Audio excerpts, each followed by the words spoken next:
आज प्रथमतः तर मी सन्माननीय माझे बंधू मनोजदादा जरांगे पाटलांकडे त्यांचा भाऊ म्हणून पुन्हा एकदा आलोय सांगतोय। आज अंतरवाली सराटीमध्ये मनोजदादांची भेट घेण्याची दोन कारणं होती।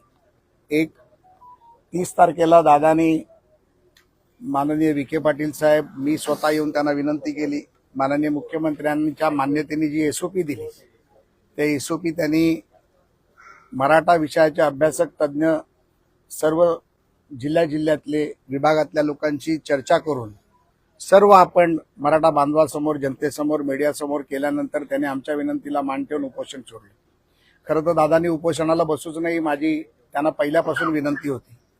उन्हाचा काळ आहे, प्रचंड मोठं ऊन होतं आणि त्याच्यामध्ये दादा जाऊन वारवात बसले, उन्हात बसले आणि मला खरीच सकाळपासून ती काळजी होती की त्यांच्या तब्येतीची होती, एक भाऊ म्हणून होती।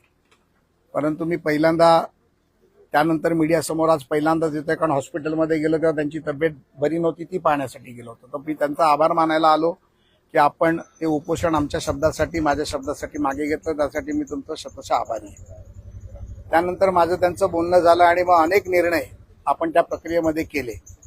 मला असं वाटतं की हे निर्णय करत असताना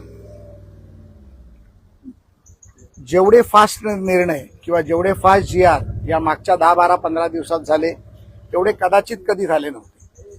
आणि त्याचा मला आनंद आहे की एक वाटाघाटीचा सेतू बनण्याचा मी जो प्रयत्न केला तो सेतू मी असं नाही म्हणणार की तो पूर्ण झाला, अजून सेतू खूप मोठा आहे आणि तो सेतू पूर्ण करत असताना दादांना दिलेला शब्द पूर्ण करण्यासाठी अजून मला खूप समाजासाठी करायचं आहे आणि ते करत असताना काही प्रयत्न जे आम्ही पूर्ण केले ते पूर्णत्वाकडे जात आहेत याची मला आनंद आहे।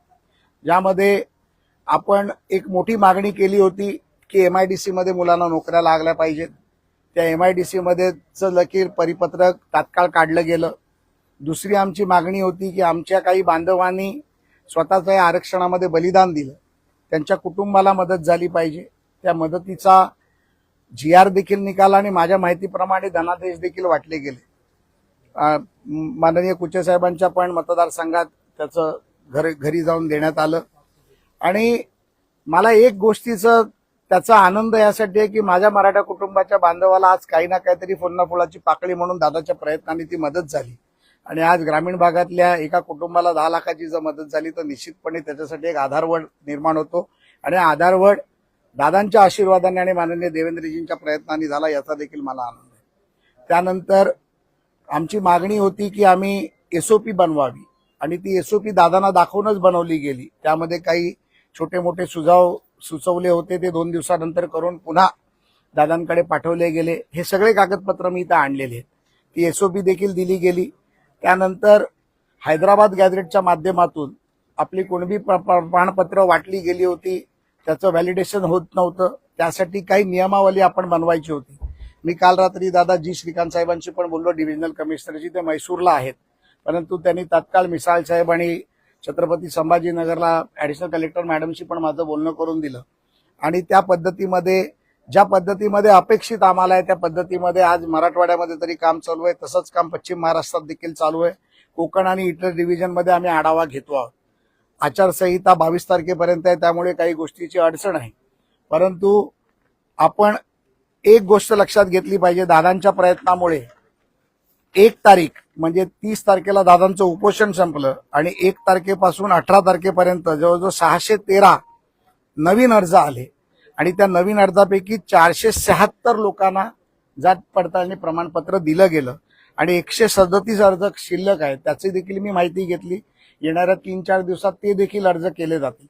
दादांची सर्वात मोठी मागणी होती की शिंदे समितीला पुन्हा 1 वर्ष मुदतवाढ द्यावी, ती शिंदे समितीची मुदतवाढ देखील आम्ही दिलेली आहे आणि त्यामध्ये शिंदे समितीला जे 58 लाख नोंदी मिळाल्या त्या नोंदी जिल्हानिहाय, तालुकानिहाय, ग्रामपंचायतनिहाय आपण प्रत्येक ग्रामपंचायतीत त्या लावायच्या आहेत, त्याच्या दिवंडी पिटवायच्या आहेत, त्याची एक प्रत 58 लाख नोंदींचा एक त्याला आपण पेनड्राईव्ह नाही म्हणणार, त्यासाठी हार्ड डिस्कच द्यावी लागेल की हार्ड डिस्क दादांना द्यायची आहे आणि त्याच्या प्रिंटेड कॉपी देखील दादांना द्यायची आहे, जेणेकरून समाजाची लोक घराघरामध्ये गावागावामध्ये जाऊन एखादा जर व्यक्ती कोण आला नसेल, राहिला असेल, त्याला माहीत नसेल तर तो येऊन त्याचं नोंदणी प्रमाणपत्र घेऊन जाईल, ते देखील आपण केलंय। तो डेटा खूप मोठा असल्यामुळे त्याच्यावरती मंत्रालयात एक कक्ष की संबंधित प्रशासकीय विभागामार्फत योजनांची तात्काळ अंमलबजावणी करायची.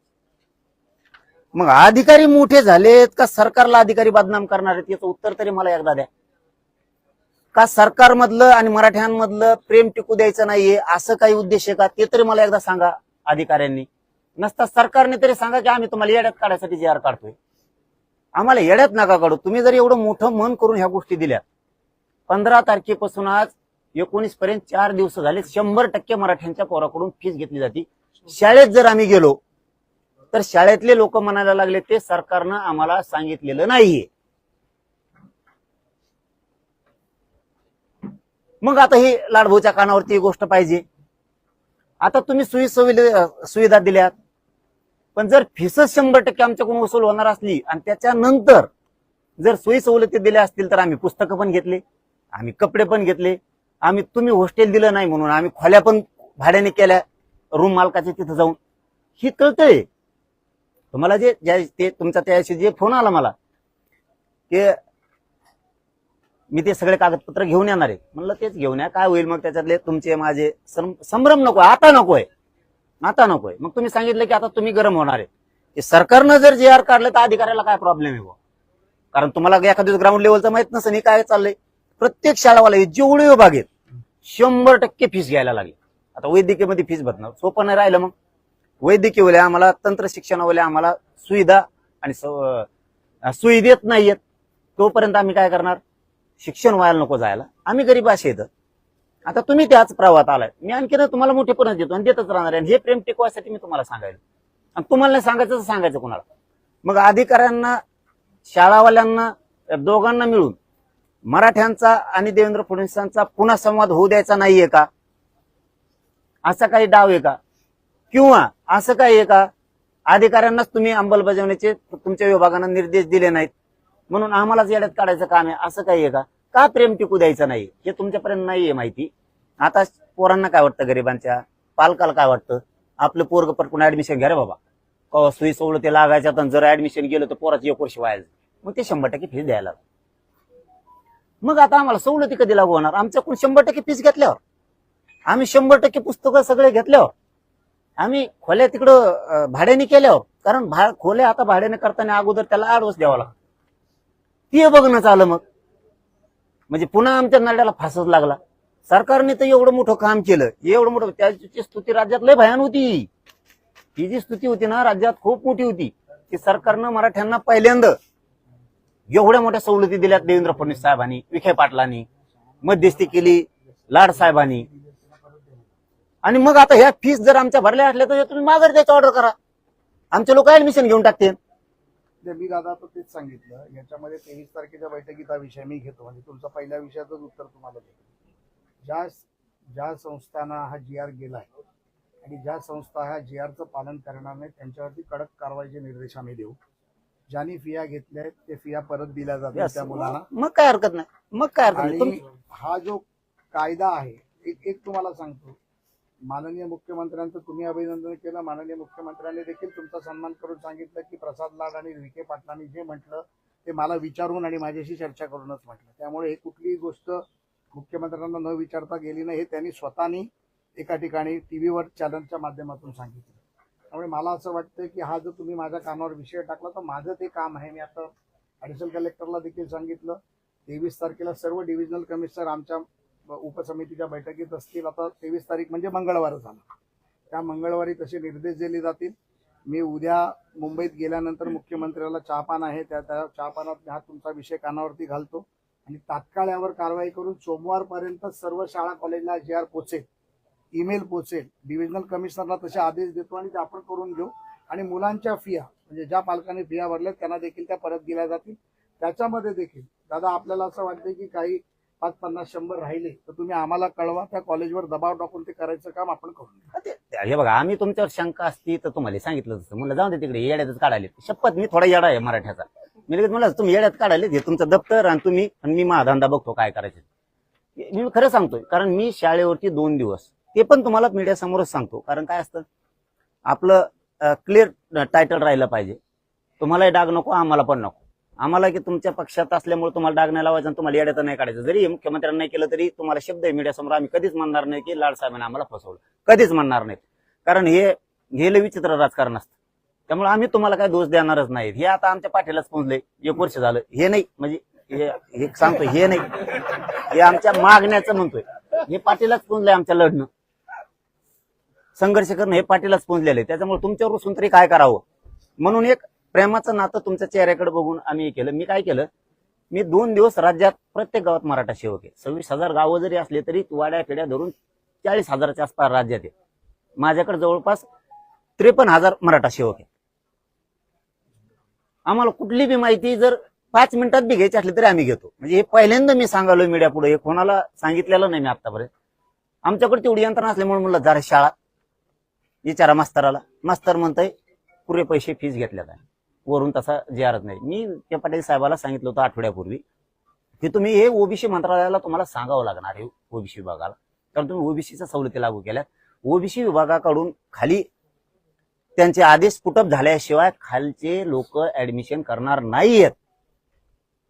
हे त्याच दिवशी सांगितलंय मी तुम्हाला, हे ओबीसी विभागाला मंत्रालयाला सांगावंच लागणार आहे, त्याशिवाय खाली होत नाही. कारण हे ओबीसीच्या सुविधा सवलती आहेत, तुम्हाला हसन मुश्रीफ साहेबाच्या मंत्रालयाला सांगावं लागणार आहे खाली आदेशित करा म्हणून. तुम्हाला चंद्रकांत दादांच्या सांगावं लागणार आहे आणि दादाजी भुसे साहेबांच्या मंत्रालयाला सुद्धा सांगावं लागणार आहे की करा. तेव्हा हे कुठेतरी आमचं कडीला लागणार आहे. नसतं हे सोपं नाहीये. मग एवढं हे आमच्या होऊन जाईल 5 वर्षाचं शिक्षण, 1 वर्षाचं शिक्षण तरी लागू नाही व्हायचं, तोवर आम्ही संपून जाऊ आमचे विद्यार्थी. म्हणून आता तुम्ही सांगितलं फीस वापस देईन, त्याच्यामुळे आमचा तिथं बी काही त्यातली अडचण नाही राहिली. फक्त आता ते सातारा संस्थांचा जे विषय राहिला ना, तो लवकर मार्गी लावून घ्या. तुम्हाला म्हटलं दादा ना, आपण ते तुम्हाला विखे पाटील साहेबांनी देखील मागच्या आठवड्यात ते सांगितलं, एजीकडे ओपिनियनला पाठवलं आणि 30 तारखेपर्यंत त्याची वेळ घेतली.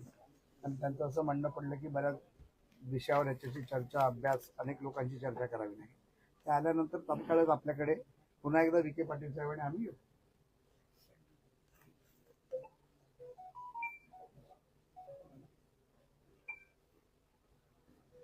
इथं काय केलं होतं, आपण मागणी केली होती मराठा आणि कुणबी मंत्रालय स्वतंत्र स्थापन करायचं. इथं काय घोळ घालून ठेवलाय, मान्यता मुख्यमंत्र्यांनी दिली, आरक्षण शब्द आहे, आरक्षण शब्द काढावा लागत. ते तुम्ही तुम्हाला पण सांगितलं आम्ही त्याशी आणि मेसेज पण करून टाकला होता की त्यात आपल्याला ते मराठा आणि कुणबी सेपरेट मंत्रालय पाहिजे, म्हणजे जेणेकरून मराठा समाजाचे प्रश्न सोडवायला ही होणार नाही. आरक्षण म्हणल्याच्या नंतर ती वेगळा विषय होतो. आरक्षण मराठा आरक्षण कक्ष म्हणल्यावर तो विषयच होत नाही, डायरेक्ट तो दुसरीकडे चाललाय. आरक्षण शब्दाचा तिथं काही संबंध नाही त्यांच्यामध्ये. तुम्ही मात्र ती बदल करा तेवढा, तो पण घेऊन टाका. ईडब्ल्यूचे तर सगळेच घ्यायचे म्हणून सांगितले तुम्ही. 2014 पासूनचे सगळेच एकदाच विषय संपवा बरं. 2014 पासून एकदा ईसीबीसीचं गेलं तर मध्ये ते, त्याच्यानंतर पोरांनी जर चुका केल्या तर घ्यायचं तर घ्या, नाही तर तिथून पुढे घेऊ नका. पण इथून पाठीमागचा सगळा राडा काढून टाका. म्हणजे महाराष्ट्रात एक असा संदेश जाईल की मराठ्यांचे जे पोरांची फसवणूक झाली इथून मागं किंवा जे निवड झाली ते आले नाहीत ना, आम्ही एकदाच राडा काढलाय त्यांचा, पुन्हा इथून पुढे सांगू नका असं म्हणलं तरी चालन बो. कारण इथून पाठीमागं झालेल्या काही ज्या गोष्टी आहेत त्या गोष्टीमुळं पुन्हा आम्हाला ताण नाही होणार. एकदाच ईडब्ल्यूचे सगळे घेऊन टाका, आहे तेवढी बी, आणि ईसीबीसीचे पण काही ठेवू नका. आजपर्यंत 2014 पासूनच्या आजपर्यंत एक पण ठेवू नका. तसं ते निर्देश दिलेत. त्यामुळे आम्हाला ते 15 दिवसात त्यात वेळ मागितल्यामुळे आम्हालाही बोलायला जागा नाही, आम्ही म्हणणार बी नाही. आणि विखे पाटलांनी बी त्यावेळी सांगितलं की हे आम्ही ह्या चर्चा संपले ना 22 पासून सुरू करतोय. आता आपला तिसरा मुद्दा राहिला महत्वाचा, हे झाले 2 गॅजेटचं. हैदराबादच्या गॅजेटची एसओपी काढली, खाली कोणाकडेच नाहीये. आहे का आता प्रमाणपत्र गॅजेटनुसार देताय का तुम्ही? आत्ता म्हणतोय मी, बळच हे बसले म्हणून हा लहान नाही म्हणायचं. आज आहेत का म्हणतोय नाही देत, आज सुरू आहेत का गॅजेट प्रमाण? आणि मग भांबेरीची कम रोखून धरली. 28 प्रमाणपत्र आपण दिले, ते नका सांगू मला. आता इथं सूक्ष्म मोक्ष तुम्ही नाही म्हणायला पाहिजे होतं, कारण एसओपीच आली नाही यांची. दिली म्हणाले. 3 तारखेलाच काढली सर. 3 तारखेला मग हैदराबाद गॅजेटनुसार प्रमाणपत्र सुरू झाले, मग भांबेरीची कम नाही दिली. सर तालुका आंबड विचारा त्यांना कम नाही दिली. सर आंबडचं एक पण पेंडिंग नाही, आत्ताच एसडी होते माझ्यासोबत. अरे मी म्हणतो बांबीरचं आहे का कोणी? काल दादांनी पण ते दोन्ही काल बांबीरचे लोक आले तर माझ्याकडे. हे बघा मी कमून सांगतोय, मला खरं खोटं तुमच्यावर नाही करायचं. तुम्ही आले म्हणून दबाव टाकणारातला मी तसल्यातला मोडतच नाही मी. असेल तर सर आधीच, म्हणजे मी आता येताना- त्यांचं म्हणणं आहे आणखीन एसओपी आम्हाला आली नाही. इश्यू झाले SOP 3 तारखेला संभाजीनगरला काल आपण फोन करू. मग अर्ज सुरू करायचे का? हो हो हो सर. आतापर्यंत 628 अर्ज आले. नाही नाही, राज्यात सांगायचं का मग आम्ही ते अर्ज व्हायरल करायचा का? हो, हो. तुम्ही दिलेला हे अर्ज व्हायरल करायचा का? 100%.